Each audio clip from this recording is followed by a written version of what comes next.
कर्पूरगौरं करुणावतारं संसारसारं भुजगेन्द्रहारं सदा वसन्तं हृदयारविन्दे भवं भवानी सहितं नमामि।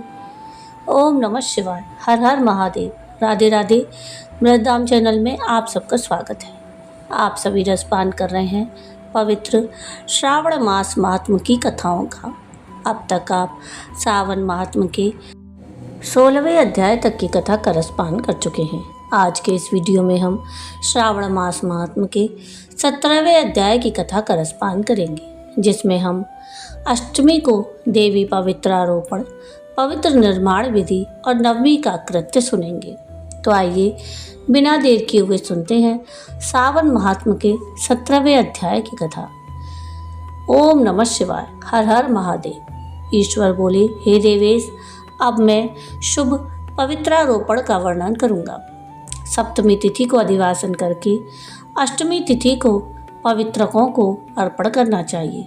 जो पवित्रक बनवाता है उसके पुण्य फल को सुनिए।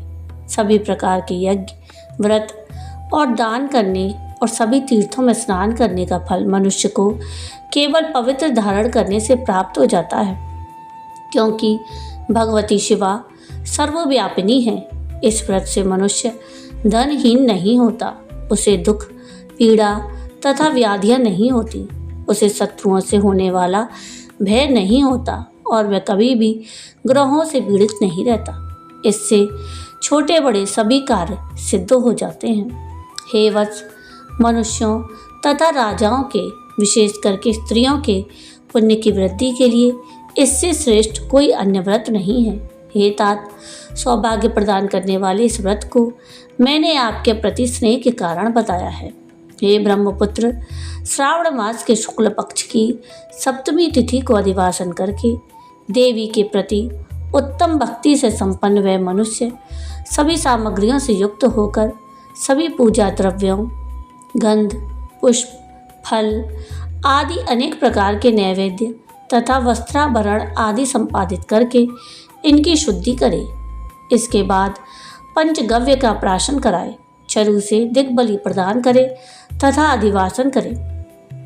उसके बाद सदृश वस्त्रों तथा पत्रों से इस पवित्रक को आच्छादित करे। पुनः देवी के उस मूल मंत्र से उसे 100 बार अभिमंत्रित करके सर्व शोभा समन्वित उस पवित्रक को देवी के समक्ष स्थापित करे।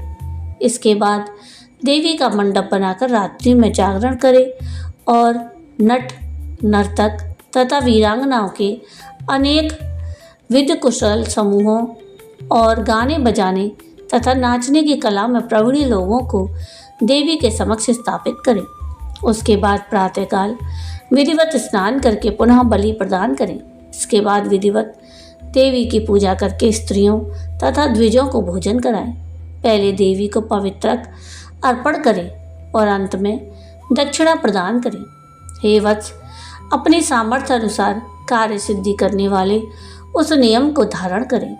राजा को प्रयत्नपूर्वक स्त्री के प्रति आसक्ति, जुआ, आखेट तथा मांस आदि का परित्याग कर देना चाहिए।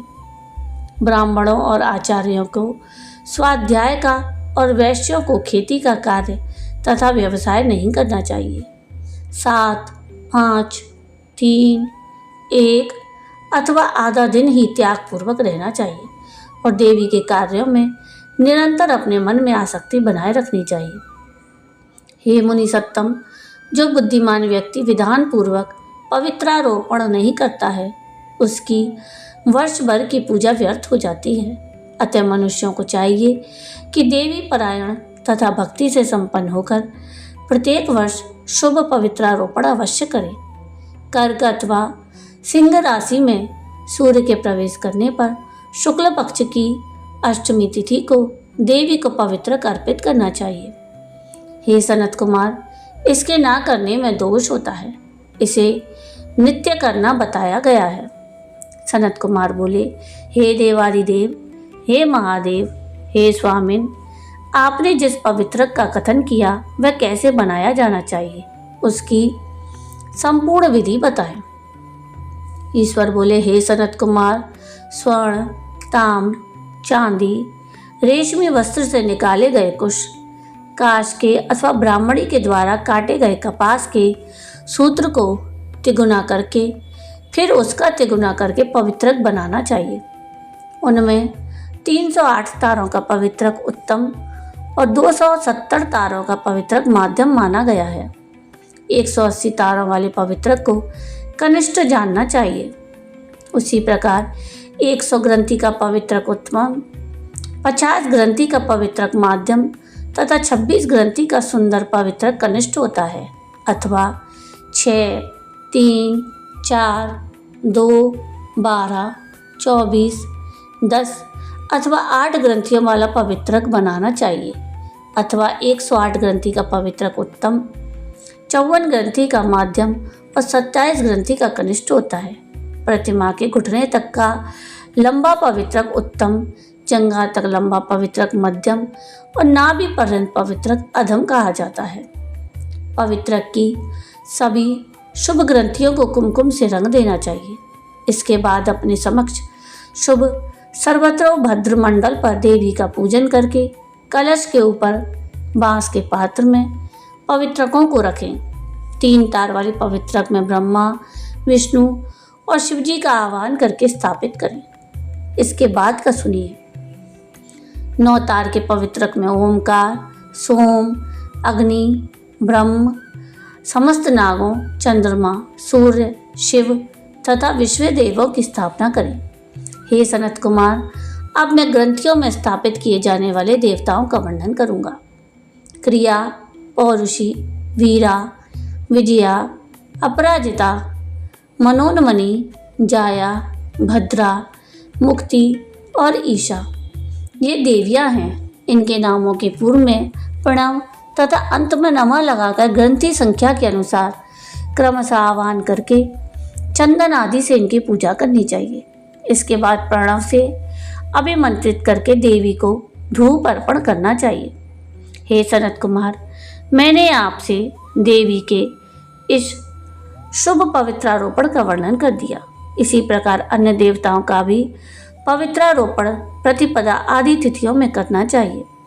मैं उन देवताओं को आपको बताता हूँ। कुबेर, लक्ष्मी, गौरी, गणेश, चंद्रमा, बृहस्पति, सूर्य, चंडिका, अम्बा, वासुकी, ऋषिगण, चक्रपाणी, अनंत, शिवजी, ब्रह्मा और पितृ इन देवताओं की पूजा प्रतिपदा आदि तिथियों में करनी चाहिए। यह मुख्य देवता का पवित्रारोपण है। उनके अंग देवता का पवित्र 3 सूत्रों का होना चाहिए। ईश्वर बोले, हे विपेंद्र, अब मैं श्रावण मास के दोनों पक्षों की 9वीं तिथियों के करणीय कृत्य को बताऊंगा। इस दिन कुमारी नामक दुर्गा की यथाविधि पूजा करनी चाहिए। दोनों पक्षों की 9वीं के दिन नक्त व्रत करें और उसमें दुग्ध और मधु का आहार ग्रहण करें अथवा उपवास करें। उस दिन कुमारी नामक उन पापनाशिनी दुर्गा चंडिका की चांदी की मूर्ति बनाकर भक्तिपूर्वक सदा उनका अर्चन करें। गंध, चंदन, कनेर के पुष्पों, दशांग धूप और मोदकों से उनका पूजन करें। उसके बाद कुमारी कन्या, स्त्रियों तथा विप्रों को श्रद्धापूर्वक पूजन कराएं। फिर मौन धारण करके स्वयं बेलपत्र का आहार ग्रहण करें। इस प्रकार जो मनुष्य अत्यंत श्रद्धा के साथ दुर्गा जी की पूजा करता है वह उस परम स्थान को जाता है जहाँ देव बृहस्पति विद्यमान है। हे विधि नंदन, यह मैंने आपसे 9वीं तिथि का कृत्य कह दिया।